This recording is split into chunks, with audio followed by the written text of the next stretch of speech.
আসসালামু আলাইকুম।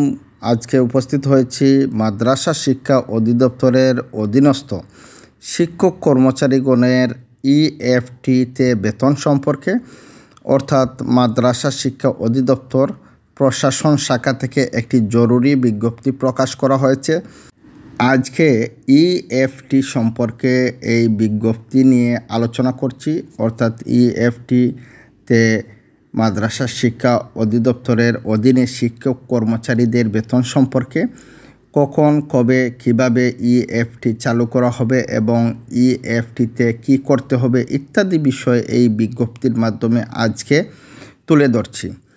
প্রথমত যে বিষয়টি হচ্ছে জরুরি বিজ্ঞপ্তি। মাদ্রাসা শিক্ষা অধিদপ্তরের আওতাধীন এমপিওভুক্ত মাদ্রাসাসমূহের শিক্ষক কর্মচারীদের বেতন ভাতাদির সরকারি অংশ ইএফটি এর মাধ্যমে প্রদানের লক্ষ্যে ইতিমধ্যে পাইলটিং কার্যক্রম শুরু হয়েছে।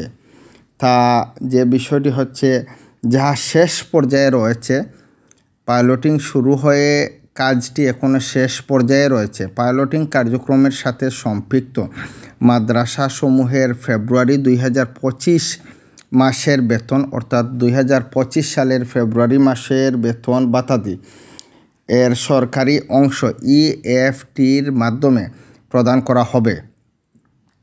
আমরা ইতিমধ্যে জেনেছি যে স্কুল কলেজগুলোর ইএফটির মাধ্যমে বেতন দেওয়া হয়েছে। বিভিন্ন ঝামেলা এবং বিভিন্ন ধরনের সমস্যার সৃষ্টি হয়েছে, সেজন্য মাদ্রাসা অধিদপ্তর এই বিজ্ঞপ্তিটি জারি করেছে। এর মাধ্যমে অর্থাৎ ইএফটির মাধ্যমে প্রদান করা হবে 2025 সালের ফেব্রুয়ারি মাসের বেতন মাদ্রাসা শিক্ষক কর্মচারীদের, অর্থাৎ পাইলটিং যাদেরকে করা হয়েছে, যে সকল মাদ্রাসাসমূহে পাইলটিং কার্যক্রম চলমান আছে। বাকি মাদ্রাসাসমূহকে ধাপে ধাপে ইএফটি এর কার্যক্রমের সাথে সম্পৃক্ত করা হবে। ইএফটি এর মাধ্যমে বেতন ভাতাদি প্রদান করার লক্ষ্যে যেসব সংশোধনী প্রয়োজন সেসব তথা মাদ্রাসা শিক্ষা অধিদপ্তর এর উদ্যোগে সংগ্রহ ও যাচাই বাছাই পূর্বক সংশোধনের ব্যবস্থা গ্রহণ করবে। এ বিষয়ে বিচলিত হবার প্রয়োজন নেই।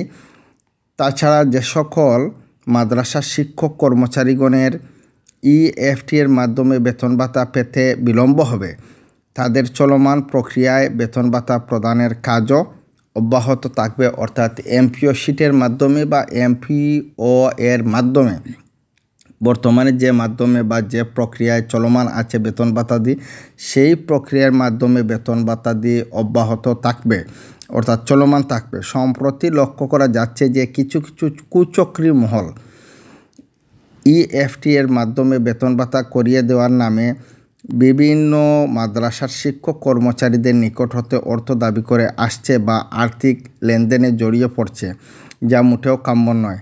এ ধরনের প্রতারক চক্র ব্যক্তির সাথে কোনোরূপ যোগাযোগ বা অর্থ বা উপহার না দেওয়ার জন্য সংশ্লিষ্ট সকলকে অনুরোধ করা গেল। এমতো অবস্থায় ইএফটি এর মাধ্যমে বেতন ভাতা প্রদানের নামে কোনো ব্যক্তি কোনো ধরনের সুবিধা বা অর্থ দাবি করলেই বুঝতে হবে এটা প্রতারক চক্রের কাজ।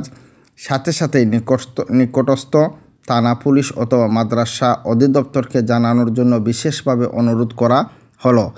ইএফটি এর মাধ্যমে বেতন ভাতা প্রদানের বিষয়টি চলমান প্রক্রিয়া। ধাপে ধাপে এমপিওভুক্ত সকল মাদ্রাসাকে সংযুক্ত করা হবে। পাশাপাশি চলমান প্রক্রিয়ায় বেতন ভাতা প্রদানের কাজও অব্যাহত থাকবে। সুতরাং কাউকে দুশ্চিন্তাগ্রস্ত না হওয়ার জন্য অনুরোধ করা হলো। জনস্বার্থে বিষয়টি অতীব জরুরি। এইচ.এম. নুরুল ইসলাম, পরিচালক প্রশাসন ও অর্থ, অর্থাৎ মাদ্রাসা শিক্ষা অধিদপ্তরের আওতাধীন যত সকল মাদ্রাসা বা সকল মাদ্রাসার বেতন ভাতাদি, সকল মাদ্রাসার শিক্ষক কর্মচারীদের বেতন ভাতাদি যথাযথ নিয়মে ধাপে ধাপে দেয়া হবে। যদি কোনো কারণবশত কোনো শিক্ষকের বেতন ভাতা বা কোনো কর্মচারীর বেতন ভাতা দিতে বিলম্ব হয় বা কোনো সঙ্গত কারণে কোনো ঝামেলা হয় তাহলে বা কোনো সমস্যা হয়, তাহলে বর্তমান যে সিস্টেমে বা যে প্রক্রিয়ায় বেতন ভাতা দেওয়া হচ্ছে এমপিও বা এমপিও এর মাধ্যমে, এই প্রক্রিয়াটি অব্যাহত থাকবে, বেতন ভাতা চলমান থাকবে এই প্রক্রিয়ার মাধ্যমে যতক্ষণ পর্যন্ত না তার এমপিও সংক্রান্ত বিষয় সংশোধন হয়েছে, অর্থাৎ ইএফটি এর বিষয়টি যথাযথভাবে সংশোধিত হয়ে ইএফটিতে গিয়েছে বা ইএফটি এর বিষয়টি চালু হয়েছে, ততক্ষণ পর্যন্ত অব্যাহত থাকবে বর্তমান প্রক্রিয়াটি। সুতরাং বিচলিত হওয়ার কোনো বিষয় নয়, বিচলিত হওয়ার কোনো কারণ নেই।